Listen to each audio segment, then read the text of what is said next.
Meus caríssimos, primeiramente quero cumprimentar a todos aqueles que participam mais uma vez desta série Claves Notariais e Registrais.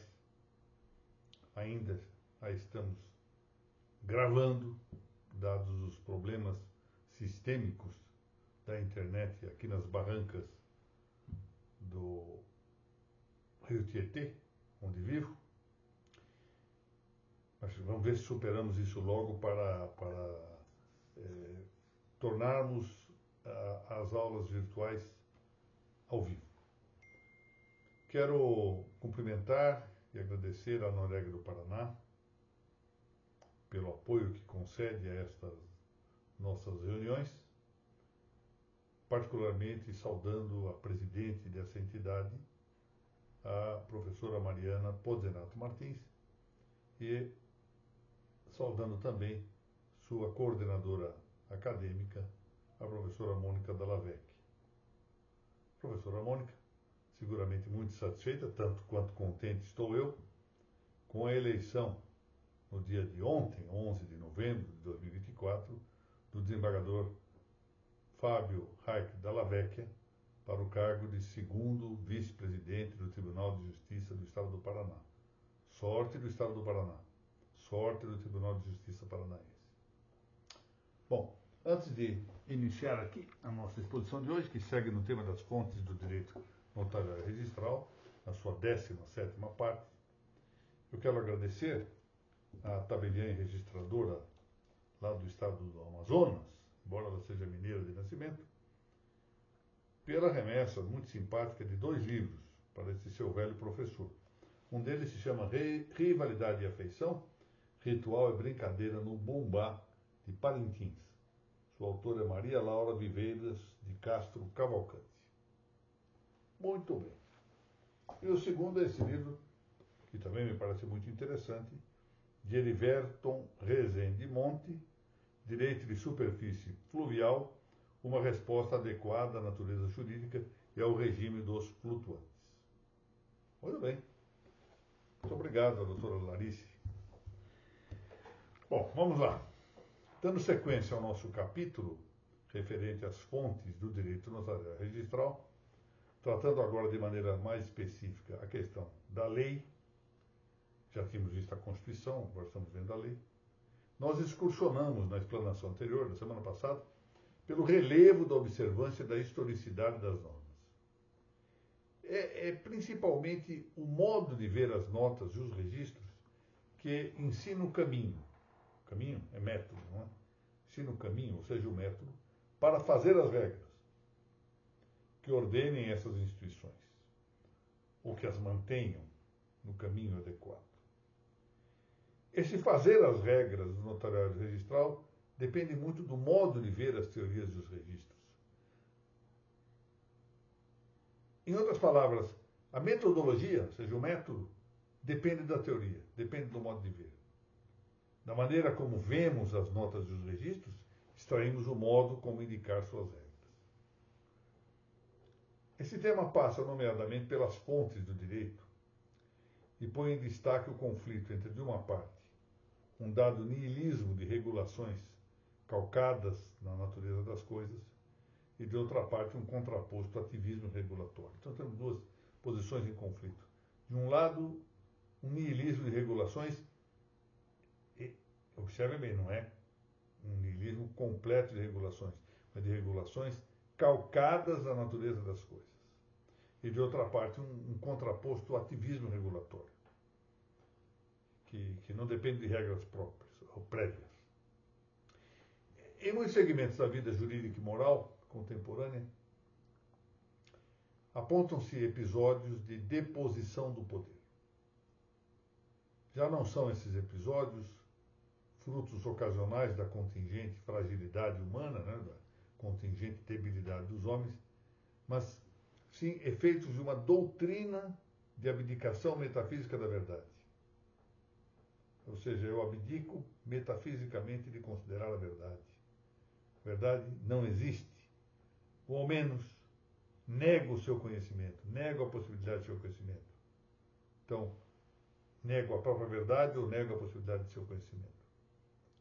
E essa cosmovisão, claro, diante, seja da abdicação metafísica da verdade, a verdade não existe, ou da negativa de seu conhecimento, a verdade não pode ser conhecida, qualquer que seja a variante dessa cosmovisão, ela sempre está desamparada de fins. É uma cosmovisão que aponta na ausência de finalidade. Há aí uma relatividade de juízos cognoscitivos. Por que relatividade? Porque se os juízos se enfrentam de tal modo que, como não há verdade, a vitória de um ou de outro dependerá de circunstâncias potestativas ou performativas. Uma vez que, volto a dizer, não há verdade para essa cosmovisão, ou se existe a verdade, ela não pode ser conhecida. E essa relatividade, se nós fizermos relativismo de juízos cognoscitivos, tem correspondência na ordem moral e do direito com uma coisa que nós poderíamos chamar de anorexia do bem, de anorexia do justo. Tal que as funções jurídicas já não teriam finalidade outra que uma expedição burocrática, porque está desamparada de fins. Eu simplesmente vou expedindo burocraticamente decisões. Como se fôssemos aqui uma inteligência artificial incumbida de decidir estatisticamente, sem verificar as circunstâncias de cada caso, sem verificar a alteridade concreta, ou seja, a situação do outro concretamente. Bom, é claro que causaria espanto saber que entre herdeiros de tão longa e provada experiência notarial registral, ou seja, nas notas dos registros públicos, pudera haver quem aplauda a deposição da história, que não queira saber do passado para regular o presente e para projetar o futuro. Vejamos só um ponto aqui.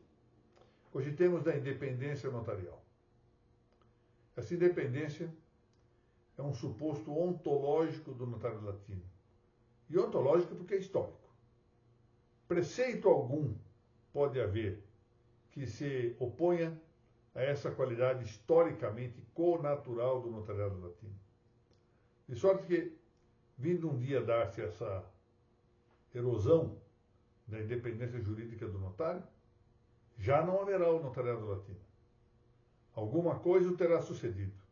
Um notário burocrático, um notário socialista, um notário administrativo, mas sem independência jurídica, já não será o notariado latino. Isso se chama breviatio manus, ou seja, é uma deposição da potestade.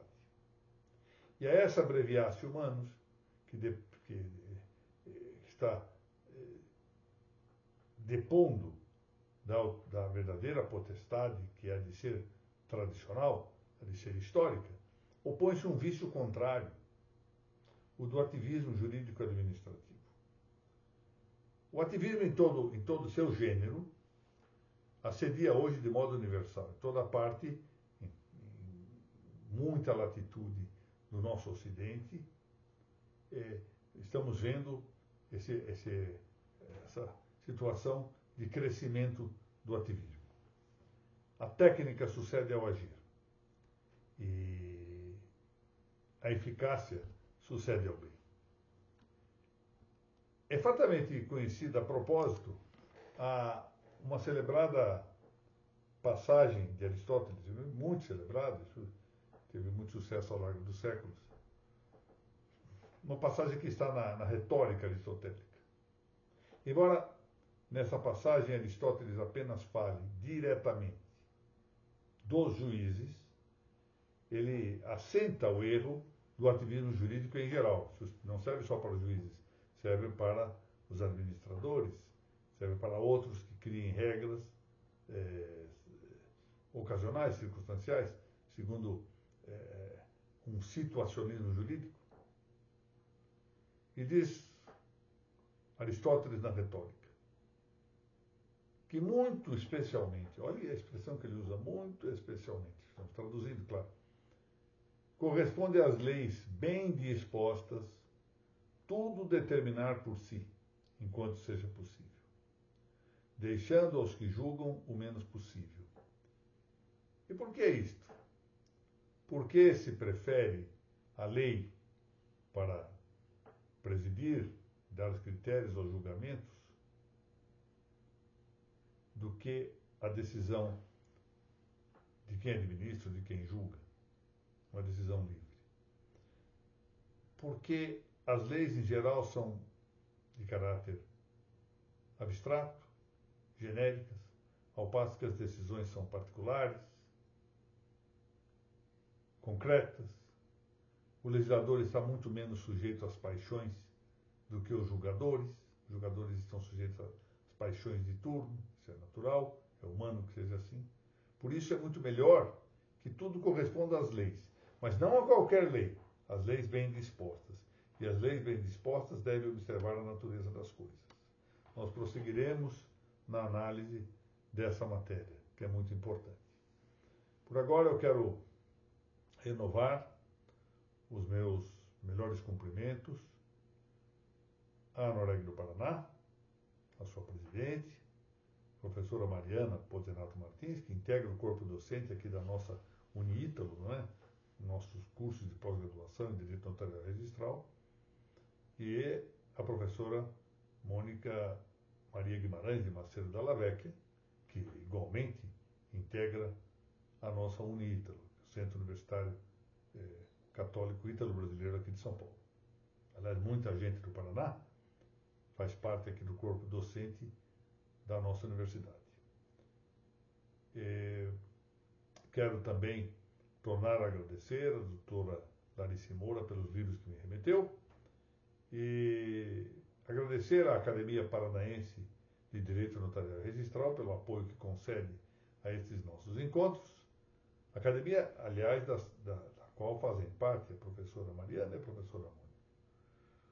Minha saudação a todos os que participaram desta exposição, ou de que venham, ou aqueles que venham a participar dela após o tempo de sua primeira exibição. Muito obrigado.